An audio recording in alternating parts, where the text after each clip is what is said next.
There's a recurring gag where Tommy Tallarico pops out of trash bins, Game Boy in hand, to deliver his reviews, and I fucking love it. Hey, I'm talking about Warlock on the color Game Boy!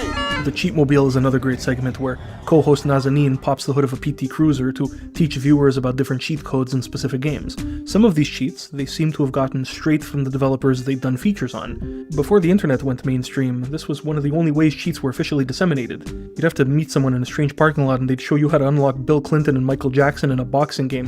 We're still looking for Monica Lewinsky. In other words, they were committed to the bit.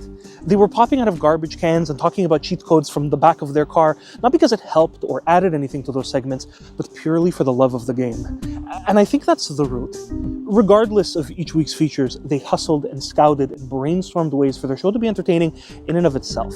It was meant to be fun no matter what features they covered that week. They were trying to surprise their viewers. Where the hell are they going to review games from next? What the fuck kind of CG bullshit are they going to throw up all over the screen? Where the shit is Tommy going to pop out of this time? They have a whole feature on the makers of an upcoming Indiana Jones game for the N64 that's like 10% interview, 90% them jumping around reenacting movie scenes outside their offices. At one point, Tommy goes to Capcom to speak with the developers of a new Ghosts and Goblins game for the PS2, but between each interviewee, he gets attacked by skeletons who smack away his armor bit by bit, just like how health is represented by how many clothes you have on in the game. By the end of the segment, he's down to his underwear. Like, they didn't have to do this, but I'm so glad they did. They were committed to making each segment entertaining, whether or not you cared about the game they were covering. Their pitch back then was that the show should be as fun to watch as games were to play. Maybe that's because, for television, they needed to keep their viewers' attention between commercial breaks, or maybe it's because game genres are so diverse that nobody would care about everything covered in a single episode. I don't know. But it made for fun watching. Bye-bye, I live here now. Oh, ow, fuck. Oh, shit. Tetanus.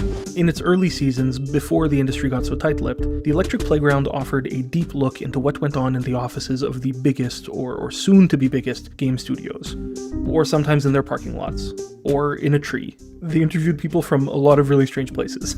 These days, you'd never hear developers talk so openly about their work, especially not without a PR rep standing by. Yet here, we often see uncensored shots of their fucking desktop computers, or watch them enact violence on their interviewer. I think I'm at a point in my life where watching how a game developer chose to spend their precious airtime killing Tommy Tallarico while simultaneously pitching their game to television viewers informs my opinion of their work so much more than the most in-depth 2-hour video essay ever could.